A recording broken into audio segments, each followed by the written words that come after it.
Coming up, we have stories about surprise vacations gone wrong, pressuring spouses into taking jobs, fiancés who don't want to make friends, unattentive spouses, hiding family heirlooms, secret wedding parties. We also have 2 spicy stories and a petty revenge cake story. Hey, yo, let's go.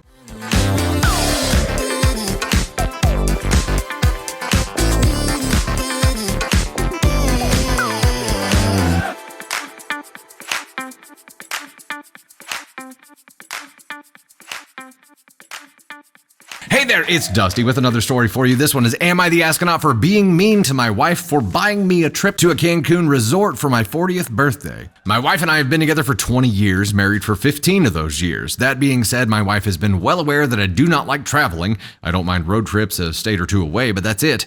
I hate flying, and I really don't like surprises. These are facts that I've made known for decades at this point. My wife, however, in the past 5 or 6 years has really started itching to travel because her friends are traveling. Back in August, she kept insisting that our family get passports. During this whole process, I repeatedly say I don't think it's necessary because I hate traveling. But I relent when she says, we may take the kids out of the country at some point in the future. In September, she told me to take November 21st and 22nd off from work. Of course, when I ask why, she refuses to tell me. After some pressing, she says she's surprising me with a trip to a resort in Cancun for my 40th birthday. At this point, I'm floored, not in a good way. I ask her why she did this, reiterate that I hate flying, say I wanted a simple dinner at my favorite restaurant and a video game for my birthday, etc. She starts getting watery eyes and says she sold a bunch of her work's stocks to fund the trip, and I relent and say we can go to Cancun. In October, our dog gets cancer. Treatment is freaking expensive, so I tell my wife to return the trip tickets. She says she can't because it's too late to get her money back. When I asked how much she paid, it's damn near $2,000. This gets me upset all over again because at this point, we're looking terrible financially. We're paying vet bills. Our downstairs AC unit broke and had to be completely replaced for $7,000 back in August, and she's splurging on a Cancun trip. I get pissed and tell her that if she had $2,000 to blow on a trip, she could have asked me what I actually wanted, got me a PS5, some dinner at my favorite spot, and put the rest towards our mounting debt. Again, she starts with the shaky voice and watery eyes. So I suck it up and sell off a huge portion of my retro game collection to keep us afloat. November, it really starts to hit me that this trip isn't even for me. She likes to travel. She likes to fly. She wants to go to Cancun, and my birthday is the perfect excuse to go. So I've been building up resentment about being broke with December fast approaching. We have 2 kids, one of which was born right before Christmas, so our funds are going to be tight from needing to buy presents. The whole thing comes off as her being financially irresponsible and using my birthday as an excuse to do some traveling to make her happy. This past week, I've been a dick to her because I'm starting to build resentment here and haven't spoken to her in a week. I also randomly went out with friends and rubbed it in her face that they actually take me places I wanted to go. I'm also seriously considering buying her a PS5 and taking her to my favorite dinner spot for her birthday in April. Here are edits. She booked the trip in September. The AC went out in August. Ooh, she booked the trip after the AC went out? We do travel. We go on family vacations every year. We've gone on several cruises out of the country in the past 10 years. We've taken a few plane trips to Orlando and Vegas as well. I'm not sure why people assume that I expect her to sit at home all day and never travel. If she wanted to travel on her birthday, I absolutely would go wherever she wanted to go because it's a day that's all about her and celebrates her. One of the big issues I have with her actions is that it's being done on my birthday. Yes, I have hobbies. I have a strict budget for those hobbies, and since my kids were born, I've cut down drastically to make sure we're able to put money in their college savings accounts every month since birth. My family is not neglected because of this. I spend a ton of time with my kids. I feel like I have to reiterate this. I'm down to travel outside of the country with my wife on special occasions that celebrate her and our relationship. I would absolutely suck it up for her and have done so in the past. My issue is that this is being done on my birthday. Thoughts, chat? Is it an ESH? I mean, look, if you were in a position where you made very, very, very clear that you are not a fan of traveling or surprises, and somebody got you that for your birthday, your partner, who's supposed to know you better than anybody, got you that for your birthday, I'm surprised it took OP as long as it took to figure out that this wasn't for them. It was for her. And also, I don't know how she would go through gifting this, knowing what she knows about his preferences and about his dislikes, and feel like she was doing something good. I don't understand. I don't understand, but you know what? We're going to get some Candy Thunder feedback on it. I obviously think that she sucks for getting him a gift that was a gift for her and the kids and not him directly for his birthday. Right. I think she sucks really bad for that. That's not what you do on somebody's birthday. But I think his response, like, I get wanting to fight fire with fire, because that's what he's doing. He's being like petty, fighting with this and starting to resent his wife for something that she did. And I understand being upset, but this isn't going to solve anything. But communicating with your partner about how they f***ed up would solve problems. And I feel like he's just really pissed off. And believe me, I understand that. And it's human nature to want to be petty and like want to get pissed off and fight that way. But if you value your relationship, I would not do that. Like, I wouldn't want to fight that way. I guess part of me is like making an assumption here that he did talk to her about his issues with this. But you're right, as far as the story tells us. I'm talking about how he treats her after, when he says, I'm just getting more pissed off, and then I come back and like rub it in her face that they did something. Like, how he acts after he explained it to her is the part that bothers me. Gotcha. It's like, and they should cancel the trip. They shouldn't go on the trip, even if she loses $2,000, because it's the principle behind what she did. Like, she did something that was specifically for herself because she likes it, knowing he does it. She did something for the kids for their birthday, and it was nothing to do with him. So I would not go on the trip if I was him. If she wants to schedule a trip and go with the family and not take him, then do that. But she up real bad. But I think don't get in the mud and play with her in the mud. Like, communicate with her and tell her what she did made you feel the way it's making you feel, and make sure that she understands it. If she's not willing to communicate, then you have a bigger problem. But what do you get from her reactions of getting shaky and teary-eyed, like, as soon as he brings this up? We don't know like how he's presenting himself during those times either. He could be coming across very aggressive and actually scaring her during those times, right. Or like facing consequences. Could just be something that she has trouble handling. Yeah, I don't. If we had a broken, I mean, I dream about trips all the time, but actually booking them without my partner's knowledge, a weekend away is totally different. Drivable, that's a totally different experience than booking a vacation for your family and not telling your partner. Yeah. Again, she f***ed up royally. She f***ed up, and she needs to grovel and make it better. But I don't know. I don't get joy out of like being. It wouldn't make me feel good to rub shit in your face, and so that's just me. I would not make me feel good to have shit rubbed in my face. Not literally, but like, if you did something that upset me, I'm not gonna be petty and like rub it in your face. Like, I don't fight that way. Fighting makes me. I want to solve it and get over it and be gone. I want it to be gone. Yeah, you have a 5-second rebound rate. I really do. That's different. So it's, I mean, again, and everyone is different. Like, everyone has how they would react to the situation differently. But for me, I would not be a petty bitch to my spouse because they f***ed up. Like, I would communicate to them why they did what they did wrong. And the part that would hinge on all of this is their willingness to fix it. Yeah. Well, and if he is looking at this as like, I'm going to create enough pain to make sure she never does this again, he has to accept that the collateral damage of creating that pain to make sure she never does this again is that he may also be pushing her away. Right. And I'm not. And someone said she's manipulative and being a narcissist. Those things could be true, but if you want to value, like, if you value your relationship at all, if you want to be in that relationship, fighting fire with fire is not how you stay married. Yeah, tit for tat never leads to anything. And communicating good. In a marriage is what makes your marriage stronger. And people are going to respond. You catch more flies with honey, right? Like, so people are going to respond more to actually treating them like a human and telling them what they did wrong. But I mean, for argument's sake, yeah, f*** her, she's a narcissist, whatever, divorce her. Like, those things, I don't think this is a divorce kind of topic, in my opinion. What you did doesn't communicate my birthday. Like, this is for you. It was a selfish thing that she did, absolutely. No doubt. But his rebuttal here, the pettiness is the problem. You're right. I mean, being pissed off about it, he has every right to be. He has every right to combat this and protest going and not go. He's endured pain here too, having to sell off like his hobby, his retro game collection. Right. just I to be agree. able to get them back whenever they had they had the ability to not have to go through that pain in the first place is just insult to injury here, right? It's salt in the wound. So it is her level of assholery goes up even further because of that. I definitely think she's the much bigger asshole here, but it is still in everyone's sucks. She is 100% the bigger asshole here. But I just, this is we call this a level 3 fight in a marriage, because this is the fight where you need to get counseling. They need to work through their financial issues because they're not on the same page. They need to work through their communication issues because they're not on the same page.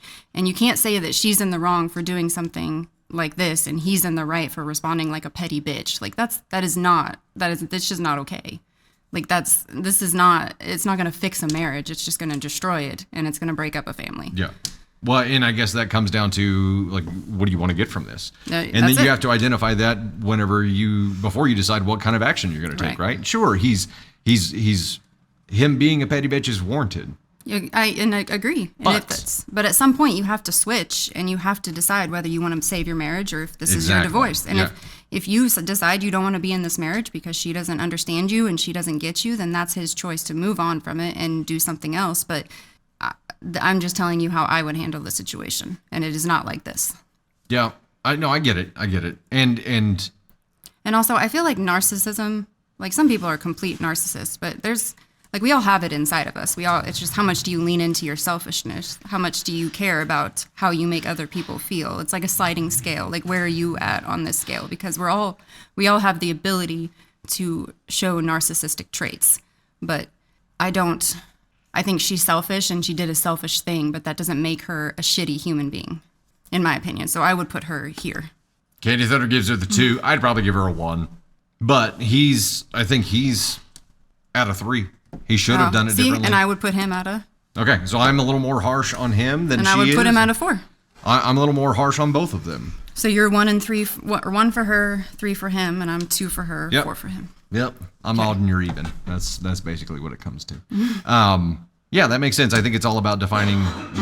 He's got to define his goal and figure out. And yes, again, him being a petty bitch is absolutely warranted here if he's done. Right? If this is the last straw, if you're done, you're done. Then yeah, but if what he wants is to repair this relationship and get to a point where this kind of shit doesn't happen again because they respect each other and communicate with each other. Right now, she definitely doesn't have respect for him. She's using his birthday as an excuse to do something selfish, but that's something that you can fix in therapy, I hope.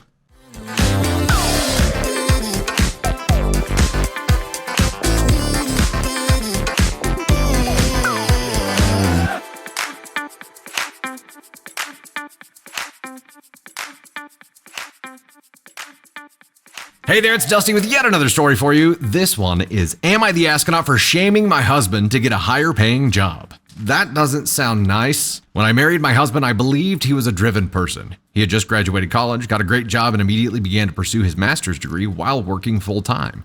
I loved that he was driven to succeed. I loved that he was mature beyond his years. He was also kind and funny and thoughtful. He still is. He was also pretty cute too. He also still is. But his drive to succeed in his career died after we had our first child. He left his high-pressured, high-paying firm for a smaller family-owned company where he worked a lot less, but also made a lot less. Because he did this, we could no longer afford for me to work part-time and be home more with our kids. It wasn't long before I was making more money than my husband. Until a few months ago, I made more than double what my husband did. He didn't care, though. He was happy at his job and happy for my success. But I wasn't very happy. Unfortunately, I had begun to lose my respect for my husband. Not because I made more money than him, but because he was capable of more than what he was doing, but chose comfort above success. I wanted to be with my kids more, but because of what he chose to do, I couldn't. And unfortunately, his lack of ambition wasn't very attractive to me. I found myself less physically attracted to him. Then one night, after I turned my husband down for sex, which was the 3rd time that week, he asked me what was going on. So we had a little fight, and I told him how I felt. I regretted saying anything immediately, but it really affected him. I apologized a lot the next week, but he was just distant and continued until he came home one day and told me that he got a new job. And it wasn't just any job. He works in corporate finance, and he took a VP of finance position and will become the CFO once the current one retires. He seemed proud and asked me if I was happy, and I told him no. I told him that he loved his job, and I loved the time it allowed him to spend with the kids. I asked him if he did this just because of what I said, and he admitted that pretty much yes. He told me that he couldn't stand the fact that I was less attracted to him, so he went out and fixed it. Now I feel like garbage. It's been a few months since he started his new job, and as suspected, he's home a lot later, and I can tell he's stressed more often. But he doesn't seem upset, and I've tried to compensate by being extra nice to him and showing him how much I appreciate him. But I feel like a jerk for pushing him to do this. Am I the asshole? Yeah. Yeah, you are. Yeah, you are the asshole, OP. You are the asshole. Like we say a lot, you can't be the asshole for thinking things. It's what you do, thinking or feeling things, but it's what you do with it that can turn you into the asshole. So first of all, having this thought in the first place, it's an asshole-ish thought, and I'll tell you why. Your definition of success is so narrow-minded. It is so just closed off. And I can tell you exactly what happened. He had his kid, and success changed for him. Success did not become money and Ferraris and airplanes. Success became being a good father, became having the flexibility to spend time with his family, became family focused, quality focused instead of quantity focused. And for whatever reason, you couldn't understand that. It was all right there, and you couldn't understand it. You just wanted him to make more money. I understand this had a negative effect on you, and you ended up having to work more. That sucks. There should have been a conversation here. This is another issue of communication, right? When he decided he was redefining success for himself and wanted to go a different direction, that should have been a conversation. It was for us. That was a conversation for us. Where it was, look, success just looks different now. It's not getting rich. It's being able to have the flexibility to spend time with our kids and do things and spend quality time together. It is not what it used to be. When you mature, success changes you or changes for you, but it didn't for her. And for her to allow that, not only to be lost on her, but then to get to the point where she was less attracted to her husband because of it, and then told him that, what did you expect him to do? It's either he stays in his current job and is miserable because you are disgusted by his lack of ambition, or he goes out and tries to make you happy at the cost of his own happiness. Success became different things for you two. And that's when lives start moving in different directions. And again, I hope this is something that can get fixed in therapy. I hope it is. But there needs to be some kind of communication here and meet in the middle, or have some kind of plan where if your version of success is being a baller, making all the dough, I mean, you're on track to do that, OP. Why don't you continue down that road, and your husband can lean into his version of success and stay home more? Why not? Why not?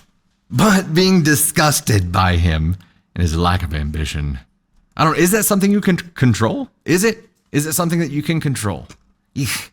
Angel dropping the super says she lost time with her kids and that quality though. Yeah, I agree. And it sucks that there was a negative effect there, and there should have been a conversation. He should have initiated a conversation before that happened, before that sacrifice happened. And it was a choice. I mean, it was a choice for him to make the move that he did. And that should have been the point where he said, look, I want to do this because success means something different to me now. And here's what I want. And there's going to be some pain involved with it. And she would have had to been like, yeah, I understand that, and it's worth it. Let's do it. So he's an asshole for doing that without having that pre-communication in the first place. And then the cost, I guess, he kind of tipped the first domino over, and everything else that happened would have been avoided had they had that conversation in the first place. Super CJ dropping the $5 super said, damn, this guy went above and beyond. She's still centering herself. After going out and fighting to get the job that will make him attractive to his wife again, and then coming home and asking if this is a good thing, and she says no. I don't know that I would have been able to do anything else than shit in my hand and smear it on the walls, right? Just be like, what do you want from me? Are you not entertained? I don't what. He's got to feel like he's in a Kobayashi Maru right now. I understand her ire. I understand her frustration, but damn, there's got to be some kind of solution here. But you know what? he went out and did this without talking to her either. Maybe a pre-conversation would have been good there too. Had her drop the 20 bomb, said my father and I had this conversation. He asked me why I never open up to him or spend time with him. I told him the truth. You pick your career over your family, never took the time off, or want to spend time on your day off. And that sucks. And that sucks. And beyond says, and without hesitation, he sacrificed his happiness for her. However, did that without talking to her first too, which is the same mistake that tipped that first domino. I don't think you can unring that bell, right? I understand both viewpoints. I don't like her like not being attracted to him because he's maturing. But conversations could have solved a lot of this. Lack of communication all around, Becky. Yeah. I think it is an ESH. I really do. I think it is an ESH because there's a clear lack of communication here where had he communicated better, all of this could have been avoided. Had she communicated better, she could have avoided getting to this point where she had the boil over and finally said, the equivalent of what he perceived as, you're a lazy piece of shit that isn't attractive to me at all. So he went out and sacrificed himself for her, but it isn't what she wanted, right? That's not, I don't know. They're in a tough spot here. And I don't think you can unring any of these bells, but you can start communicating so you don't get yourself in this position again. You could start opening up to each other and telling each other things, and maybe he didn't know what to say. There are some times where Candy Thunder will be like, you're quiet, and you didn't talk to me about this. And I'm like, if I don't talk about something, it's because I don't have it straight up here yet. I don't have it figured out. I don't know what to say yet. And I'd like to give him that benefit, except I can't, because he got it figured out enough to take 2 new jobs without consulting her. So just talk to each other, guys.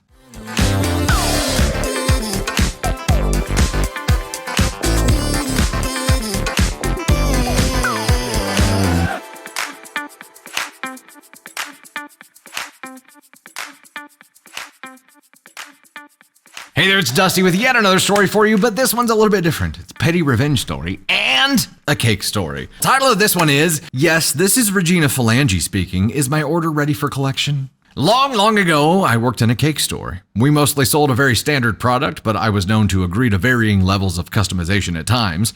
This was always at my absolute discretion. Sales staff simply couldn't determine what was involved. Time, cost, goods, equipment, skill, and whether complex or non-standard requests could be accommodated.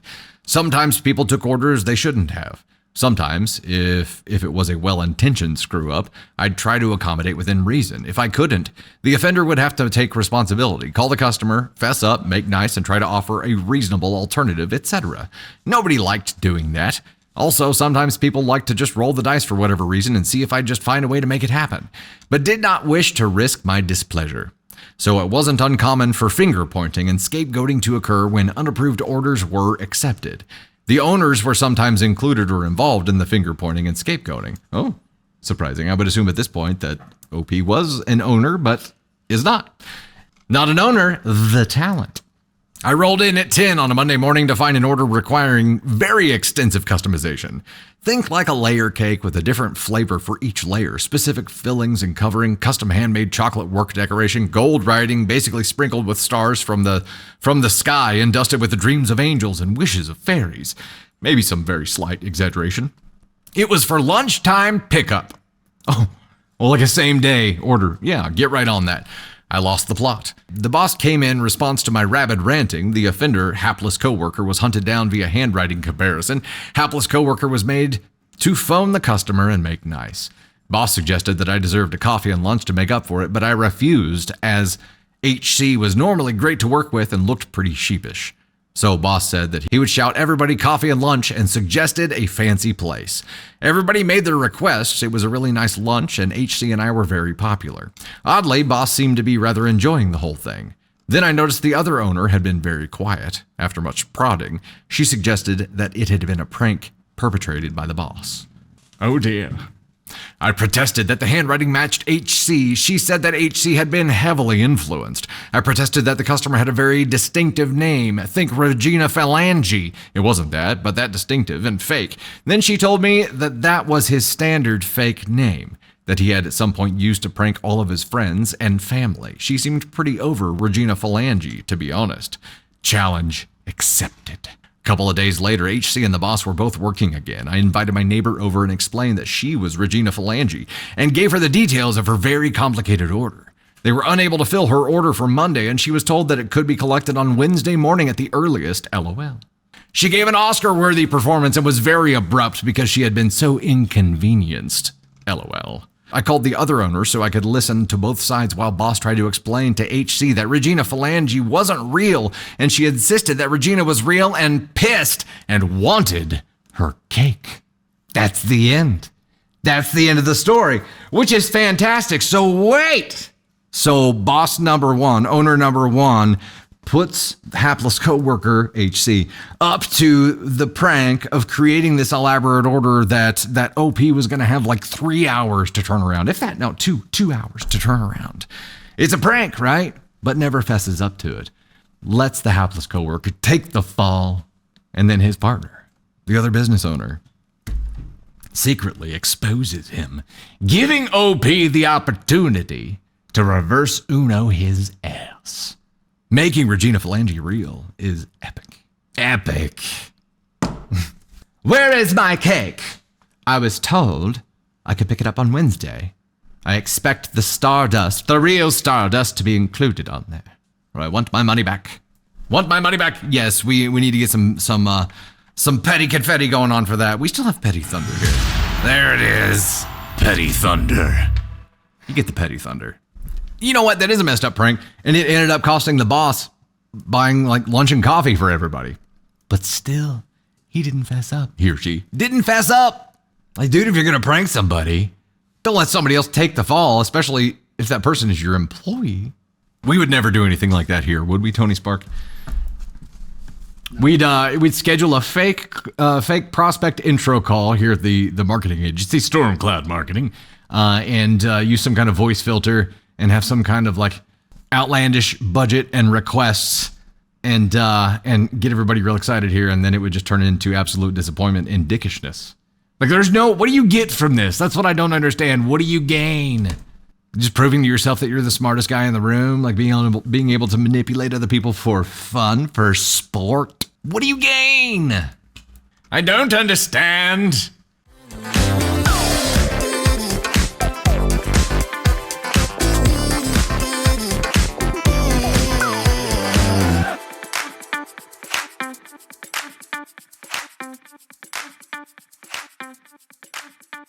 Hey there, it's Dusty once again with another Reddit story for you. This one is, am I the astronaut for telling my fiance's friends that we aren't friends and to leave me alone?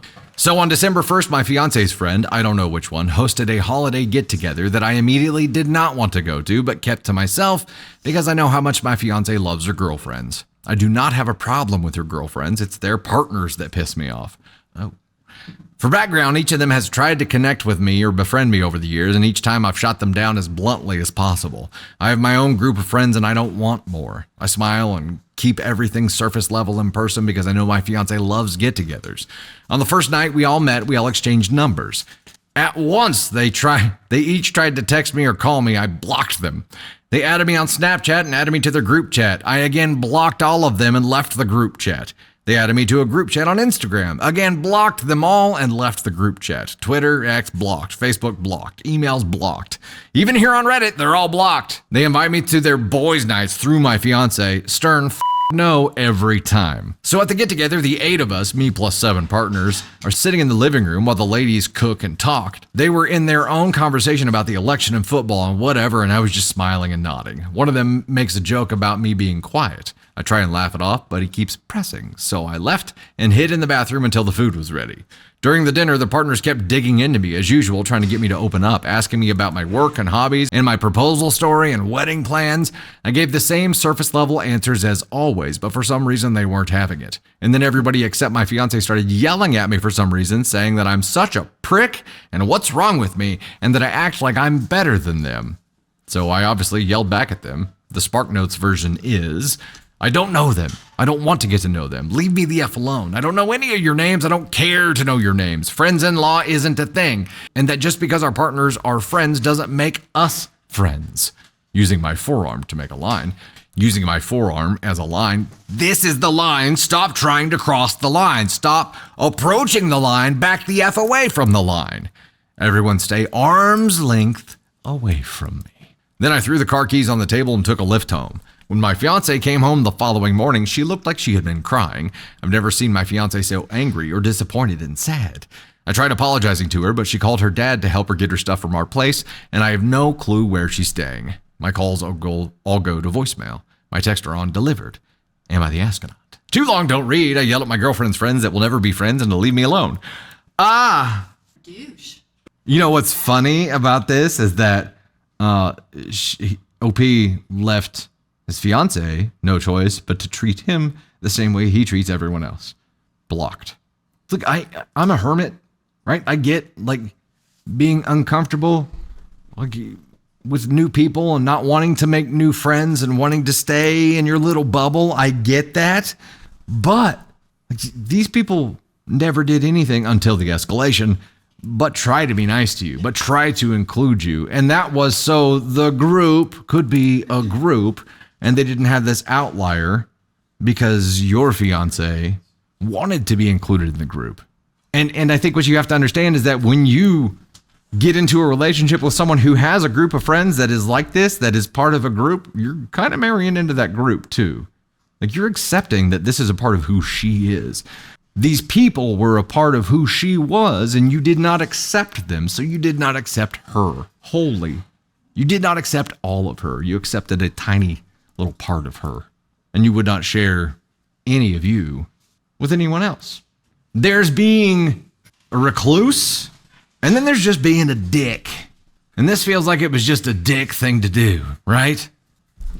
He could have been decent, Mary. Yeah, could have at least been decent. Andromeda Amber, you don't have to be besties, just be cordial. He accepted her into his life. Yeah, but not the other way around. He invited her in to be like, hey, here's the deal. We're going to stay in this cabin, just the two of us, and I'm going to seclude you from the rest of the world. Sound familiar? This will be an album.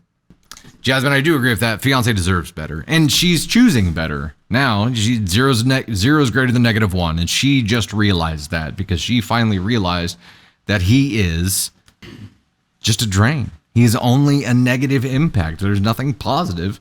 That there's so much negative that comes with him as baggage that it's not viable. It doesn't work. It doesn't make sense. There's no benefit. There's no reason to keep it going. She's a hard case, says, I think he was clear they were not respecting his beliefs. I don't think this is about respecting beliefs. He accepted the invite. He came over and he said he was trying to play nice because he knows that she loves these things. They're just trying to engage in conversation with him. And he had to have done something to tip them over the scale to say he had to do something dickish. Also, just hiding in the bathroom until the food is ready because you just don't like these other people and you don't want to talk to them, and blocked them on everything. Like there's a reason there. There's a reason. He just didn't want to be bothered with them.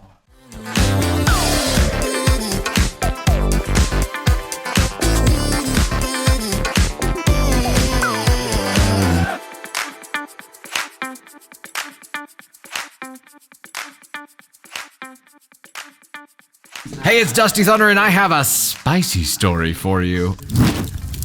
There we go. Title of this one is, Am I the Astronaut for yelling at my sister for putting her phone on D&D and leaving her first grader at school without picking him up?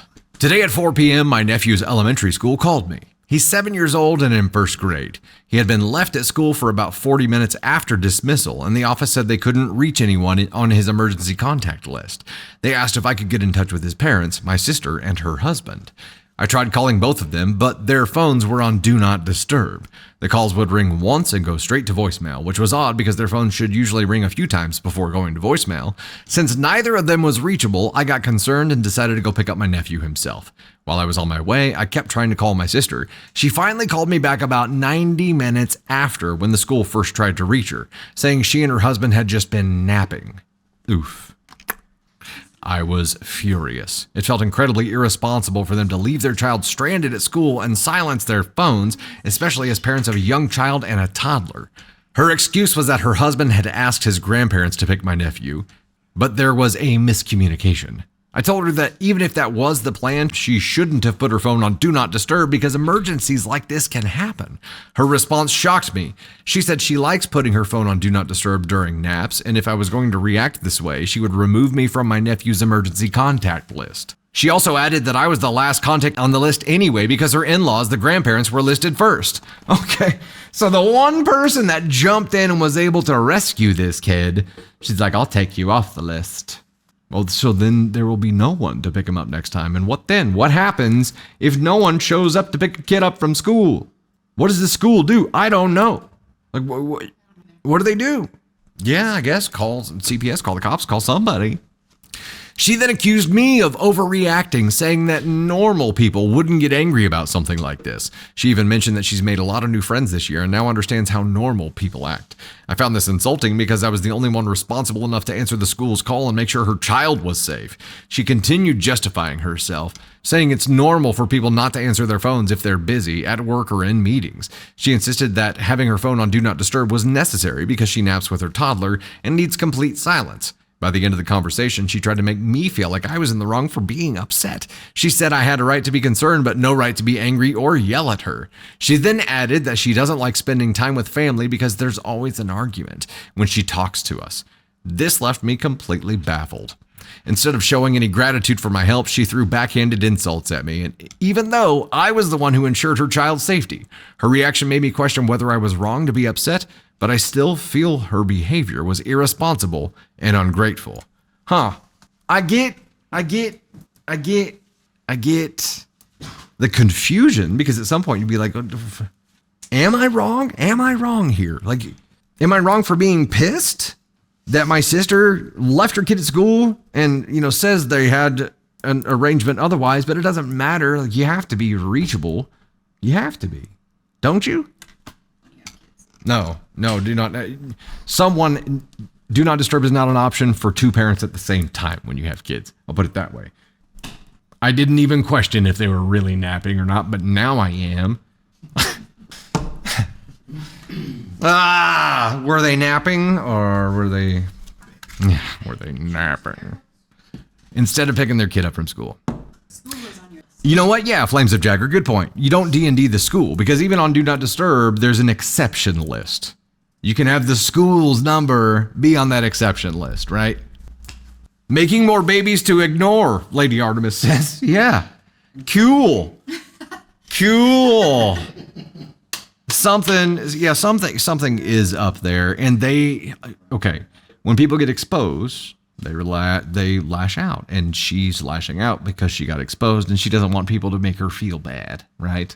Notwithstanding the fact that you were the only one who went and rescued her child, she doesn't want you to make her feel bad. So you're going to get just completely cut out of her life, including her child's life, because you called her out on her bullshit, and she doesn't want people in her life that call her out on her bullshit. She wants fake nice people. Why are they both sleeping in the middle of the day? Yeah, that's a whole other conversation, apparently, which I didn't question, but I am now. The theory is they were not sleeping. In most states, if a parent can't be reached for that length of time, the school calls CPS. At some point, like, she was willing to remove the only person who prevented CPS from exposing her ass. So that's what she's choosing. She's choosing CPS. Am I the astronaut for yelling at my sister for putting her phone on Do Not Disturb and leaving her first grader at school without picking him up? No, I'm still sticking with NTA. No, I don't think I don't know what you could have done differently. I'll put it that way.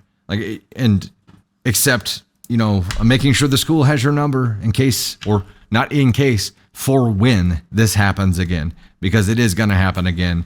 And start building an exterior support network and preparing yourself to become a legal guardian of this child, because that's probably coming too.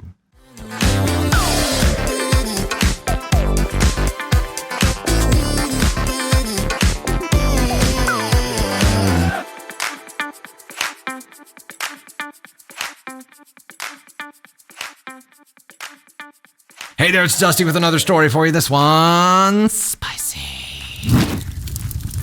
The Christmas kind of spicy. Cinnamony.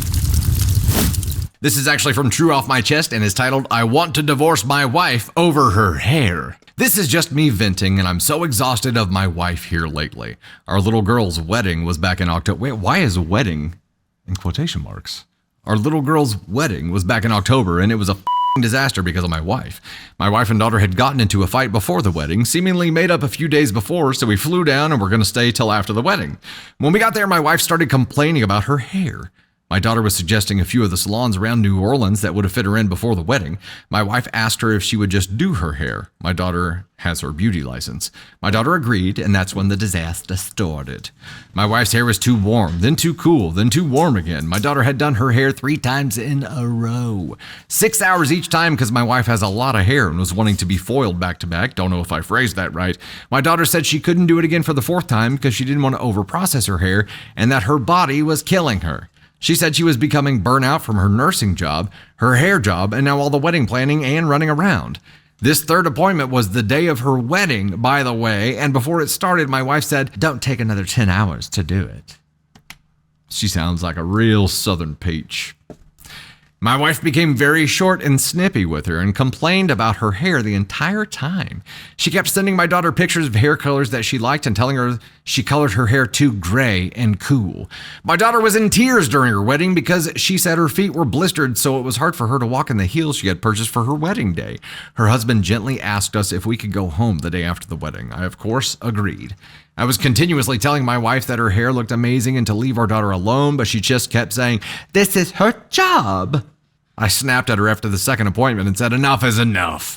I also learned that my daughter had spent over $400 just on product for my wife's hair.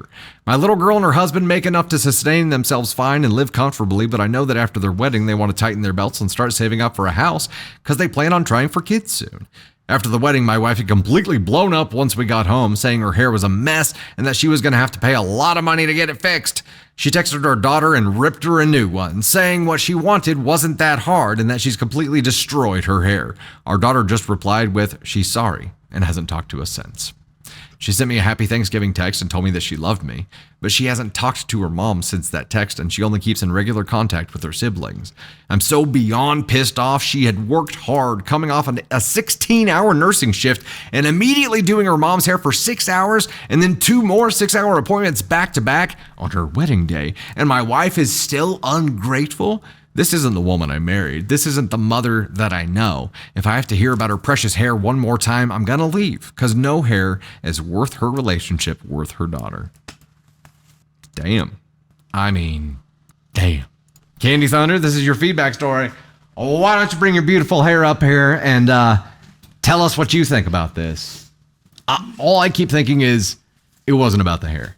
Hey, you nailed it. It wasn't about the hair. It wasn't about the hair. In my opinion. I think, in our opinion, I guess. I think it was about the fact that the attention was on the daughter and not the mother. This does seem like a very hairy situation, though. How long you been saving that? About 2 seconds. It wasn't worth very much. She has a bald spot on her heart. What are we... Why are they saying the couple eloped and they were just doing a reception? I don't know. Is that maybe something from the comments, I guess? Maybe. But I'm like, they were... So it's about the fact that the couple eloped and didn't include the mother, and then they just included her in the reception. What mother would force their daughter to spend 6 hours, 12 hours, no, it's 6 hours, doing her hair on her wedding day? And the previous appointment, I guess it would have been 12 hours the day before her wedding day? What mother would do that? The ones that like to see you next Tuesday. That's the kind of moms that want to do that. The cunty kind. There's no cure for being a cunt. Grow the up, lady. Like, you just ruined your relationship with your daughter. And your hair. Who does Getting this?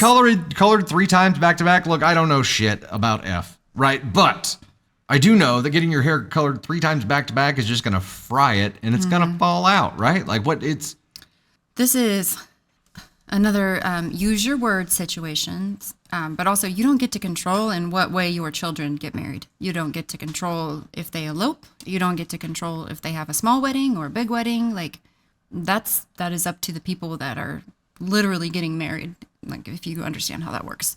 You also don't get to hijack your daughter's important time by making her do your hair. Like, I wish the daughter to me, it feels like the daughter is probably, this is not the first time this has happened. And she tried to, earn her mom's appreciation, love, by doing something for her mom. And the mom responded with just complete bullshittery and treated her like utter bullshit. And man, God, I wouldn't speak to this woman again either. No. You know, what's interesting here is that OP is like, this is not the woman I know. This is not the mother I know. So this was out of character for her? Which, I mean, okay. Right. And we don't know. Someone said, how do we know? Like, she colored it 3 times, makes me feel like the story is fake. I mean, I think there's people that color their hair multiple times over the course of a couple days to try to achieve a level. But we don't know if she was bleaching it or doing multiple things. But, like, we don't know what they were doing to her hair. But either way, like, this mom exists. We know that this mom exists because there's people in chat telling us that this is their mom. Gosh. But I don't grow the up. I don't understand her daughter agreeing to do it. I mean, maybe she just wanted to make her happy, or maybe she knew that it wasn't worth not doing what she wanted because it'd be an even bigger pain in the ass. It was probably a conditioned response to growing up with a mom that is always me. And she was just doing what she wanted to do to try to make her mom happy. Because at the end of the day, I mean, we, to a fault, always try to make like our parents happy and want to. And I say to a fault because there's people out there who just can never be happy. That can never be like, you could never achieve that with some of your parents. But like, I think in life, like we're raised to be that way. I would have said no. Like, and my mom would have never asked. Your mom would have never asked. So, no. I feel sorry for the people that are treated like this by their mom. And I feel especially sorry for the daughters who were raised by mothers like this, because it's just not okay. It's totally uncalled for, and it's not okay. And it breaks my heart that it breaks my heart that a lot of women grow up with their first bully being their mom. Like, I hate that that's an actual thing. Like, I hate that that's very common.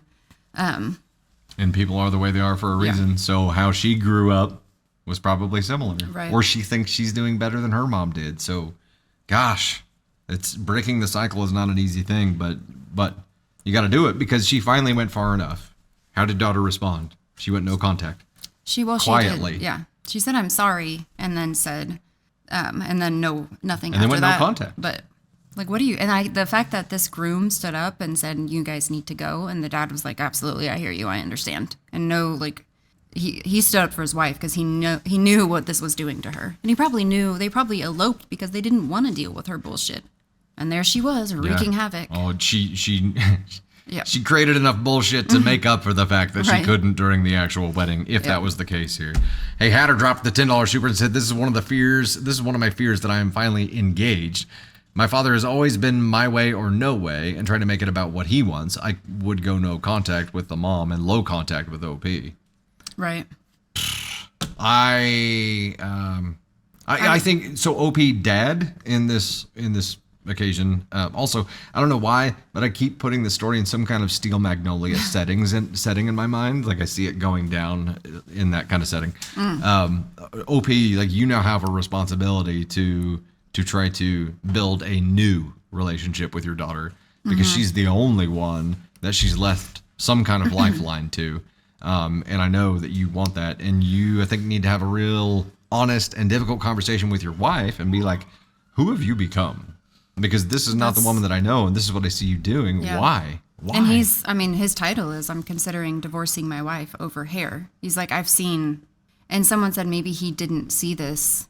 Maybe she did this like behind his back growing up. Yeah. And that's totally present one thing, and the daughter never spoke up about it because some people's response to being treated like this is to try harder, like to fulfill whatever it is that the aggressor is wanting. Right. And I kind of feel like that's what the daughter did by trying 3 times. And then she's like, I can't do this anymore. Your hair's going to fall out.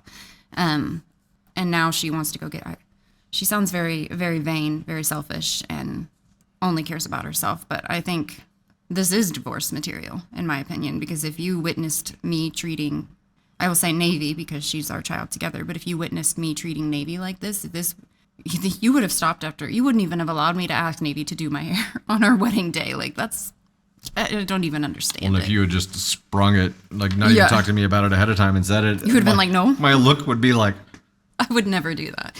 But like, I would hope that you would divorce me, because clearly I've gone off the deep end and clearly there's something wrong. But I feel very badly for women that have, and we talk about this a lot together, but like, so many things were accepted as normal, 80 years ago. And then it changed, 60 years ago.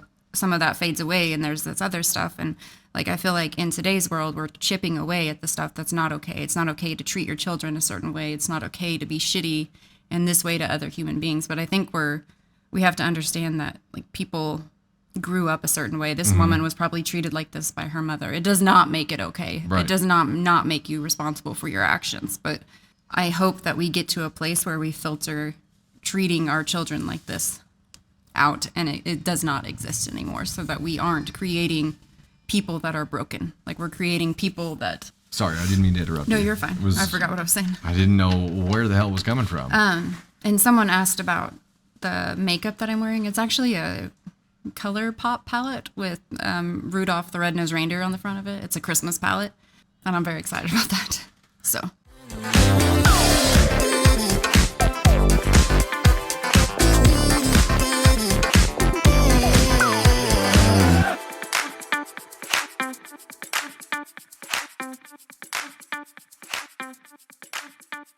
Hey there, it's Dusty with another story for you. This one comes from AITA and is titled, Am I the Astronaut for Snapping at My Wife and Treating Her Badly Because She's Too Focused on the Kids and Housework to Spend Time with Me?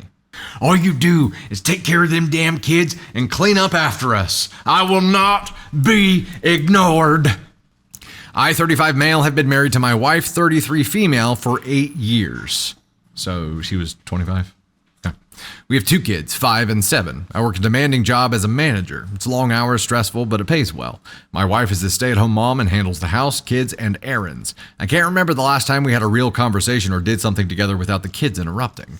I feel invisible to her. When I get home, she's busy with the kids or household tasks. I get that she has a lot to do, but everything gets her attention before me. Oh, there's the problem.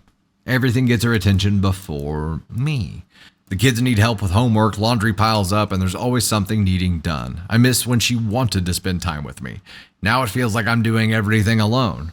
I have so many questions for OP. I'll save them to the end, but I have several questions. Like, when you get home, what are you doing? Not jumping in and helping her with a mountain of shit that has to be done? You're what, like, going and sitting down and watching TV alone? You want to do something with her? Help her make time to do something with you. Just a thought. A couple of weeks ago, I planned a night out for us, just the 2 of us, like we used to before the kids. She backed out last minute to help our son with his school project. A few days later, I suggested lunch or a walk, but she couldn't because of errands with her daughter. I get it, but I can never seem to get her away from the kids. I just wanted one moment for us. This weekend, I booked a surprise getaway for us. She backed out last minute because our son had a project. I went alone, and I was pissed. It wasn't the same without her, and I felt like I was just a side note in her life. Okay, now these things are making it a little bit worse for her. The last minute backing out of things is starting to paint a different picture. It's not just the kids. She's always in mom mode, and when she's not, she's focused on the house, leaving me to do my own thing. Last month, we planned a date night at home after the kids went to bed. I hired a babysitter, but our daughter had a nightmare, and my wife spent the whole night comforting her. I was left watching TV alone. I tried to be understanding, but I was pissed. We were supposed to have time together, and instead, I was by myself. Here's where I messed up. After all these failed plans, I got passive-aggressive. Instead of calmly talking to her about how I felt, I started being a jerk. I told her, "You have time for everyone else, but never for me." Then I said, "Maybe I should just act like I don't need you at all, since you can't even take 5 minutes to talk to me." I mean, then who would take care of you and do your laundry and dishes and stuff, based on your current setup? I saw how upset she was, but I didn't care. I was fed up. It didn't stop there. I started acting distant, not helping with the kids, not helping with dinner. I'd leave messes for her to clean and snap at her for little things, like if dinner wasn't ready on time or if she didn't ask about my day. I wanted her to feel ignored, just like I did. Didn't we talk about this already? This tit for tat, playing in the mud. This doesn't work. This does not work. My wife tried talking to me, saying that I should appreciate everything she does for the family. She said I was being selfish for expecting her to prioritize me over the kids. I get that she's working hard, but I feel like she never acknowledges how hard I work. I don't expect her to drop everything for me, but I'd like to feel like a priority. So am I the astronaut for snapping at my wife and treating her badly because she's too focused on the kids and housework to spend time with me? Or am I being selfish for expecting her to prioritize me more? You cannot put the weight of your happiness on the back of your partner. You can't. You can't. And yeah, there are a couple of concerning things here where she backs out last minute. Like she might be avoiding spending time with you, and maybe that's because she's scared because it's been so long. Or maybe that's because every time she's around you, you're a dick and she's choosing to do something that doesn't make her feel like shit. That's possible. You have to acknowledge it. But the bottom line is this: instead of putting forth effort to solve the real problem here, and if the problem is that she doesn't have time, help her make time. Have a conversation and be like, hey, what would I need to jump in and help with to make sure that you don't have to do anything for these 3 hours? Hey, if we're going to go on this trip next week, which, by the way, I'd love to take you on, I really want to spend some time with you. What do I need to jump in and help do now to make that possible? If that's the problem, that she doesn't have time, help address the problem, help make time. In the meantime, you're just making her feel like shit after all she's doing is just running and trying to check all the boxes, trying to get all the shit done, trying to make sure everyone else is taken care of.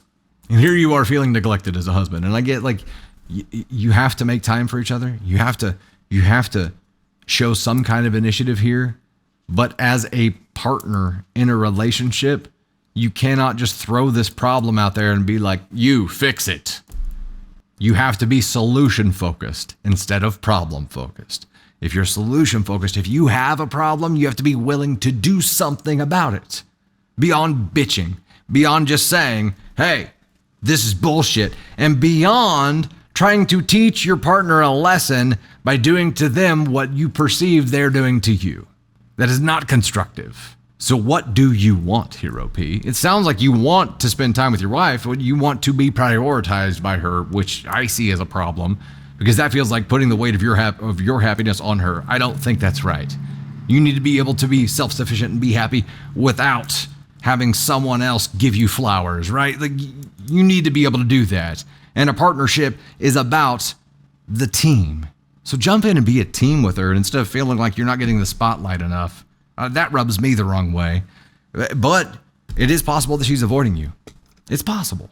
The whole thing rubs me the wrong way and gives an immature vibe. Because, I don't know, I feel like if this was the case for us, we'd be solution focused.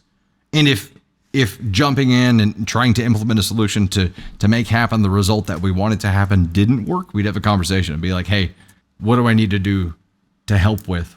How can I help you so that we can do this? And as you become and grow a family, like the amount of attention you are going to receive is naturally going to go down. I don't know. Why do people need that? I guess that's my question. Why do people need that?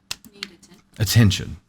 Do humans require attention? Is it like sunlight for us? Is it like, Candy Thunder, jump on here. Give us your thoughts. I think attention isn't like a bad thing. Like, we all want attention. We all want to like feel appreciation from other humans. Like, we all need connection in a way. But he needs to understand how the connection between him and his wife, like, you know, like love languages, we all have different ways that fill up our cup. We all have different ways that make us feel loved. Like, what works for me does not work for him. So you have to figure out what your wife needs in order to connect with her. And don't force the way that you want to connect with somebody, like how you would be connected with. Don't force that on other people. Find out what makes them feel that connection. And that's your path to making sure like your relationship is stronger. But I also think that there are parents, like men and women, who do make their entire identity being a parent, and don't prioritize their relationship, and they only prioritize parenting their kids and everything.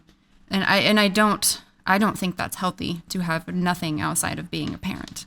I think it's important to have both, to have the connection from your partner for a strong foundation. And I think it's important to be there for your kids whenever they need you. But I don't think that should always take priority over the connection that you have with your partner. Because if you neglect one or the other, you're gonna cause cracks in your foundation. You're gonna cause issues within your family if you don't prioritize both of those things, but you prioritize them in different ways. Yeah, but no, I think he needs to figure out how to connect with her on the way that works for her. No, I mean, you're right. If she has gotten into this rut or habit where like her identity is being a mom now and that's all she knows, that ends in burnout, right? And it ends there's a flaming burnout that ends with that. Yeah, you got to have balance. And if you don't have that balance between being a parent and being a spouse, and really just being who you are as a person, like those are hats that we put on. Like there's moments where I need to take off my mom hat and not be available to my kids because it's literally running me dry. And you would step in and take over. Right. But if I didn't let you step in and take over and I just kept going and going and going, even though I was running on empty, like I could in that moment feel resentful of you. And like you said, not want to be with you, not want to prioritize doing things as a couple because I resent you for not helping me, but really I'm not allowing you to help me. And that could be a possibility. I don't know. She could be in like mother martyr mode. For sure. Yeah. I mean, that's an option, but I don't know. And I'm not putting this on her. I'm just saying that there are people who make it their entire being to be, and for her, to be a mom. Like, and I don't think that's, if you neglect your relationship, it's not going to, you're both going to feel unappreciated, underwhelmed, like all of those things. But his approach here of just coming in and it's total asshole behavior. Like this is really gonna solve your problems, dude. Like really, like this is what's gonna make your wife like want to go on trips with you and stuff. I think he was taking the pain creates change angle, but like trying to duplicate the pain that he feels and throw it back at her, thinking that was going to achieve some kind of positive. Right. And I don't see that working here. Don't sling mud when you're upset. Like that's the worst thing you can do because you're reacting emotionally and not logically. Like you're thinking things through on an emotional level because you've gotten so far without like, and it does sound like he's tried to talk to her, but honestly, we don't know like what is. I mean, I would assume if he said he stopped contributing that he was contributing into the household in some way, but helping with getting dinner ready and that kind of stuff. I don't know. I mean, this is a surefire way to end a marriage by only being a parent and then this person slinging mud because they're not getting what they want. Like this is a recipe for disaster. So and OP disengaging from whatever parenting or whatever parenting they were doing, just checking out of that. So now they're going in two polar opposite directions. Right. I don't do it. I'm telling you, if this were us, like for sure, Michelle. Buried with work and I felt neglected, which I don't see happening. But if we were in this situation and I felt like that, I would jump in and try to help. Because if the problem is the workload, attack the problem. Right. And you do help all the time. Like, I mean, he does just as much housework as I do, like, and he does way more laundry than I do. But there's certain things that I do that you don't enjoy doing, like going shopping. Also, we did try the new, like, adding it to the cart method so that when he went to Sam's, like, everything that you had to get was in the cart. Did it work? It's not the same. So did it work? The benefit was that I could see a picture of the thing, and I'm like, that's a little bit helpful. But unlike, I guess it's Target or Walmart, the Sam's app does not show you, like, what aisle, like, where that item is. It just shows you the basically know item. where everything is at Sam's. Yeah, Sam's isn't that big of a deal. I don't know, for whatever reason, Sam's isn't as overwhelming unless it's one of those days where it's just balls to the wall people. Yeah. But and the carts are so wide and the aisles aren't a bit that wide. Yeah, no, it was okay. Yeah. I'm like, I've done all I can do. No, I understand. I saw that when I added the stuff from the Sam's thing.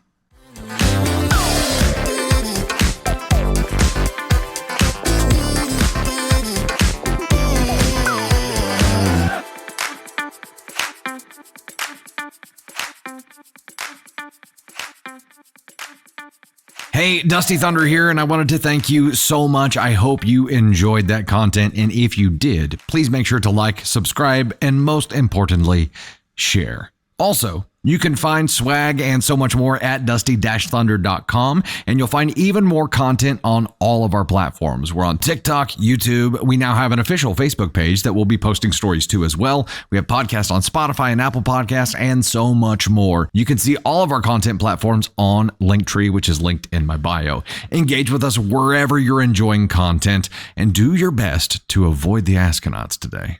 Thanks again.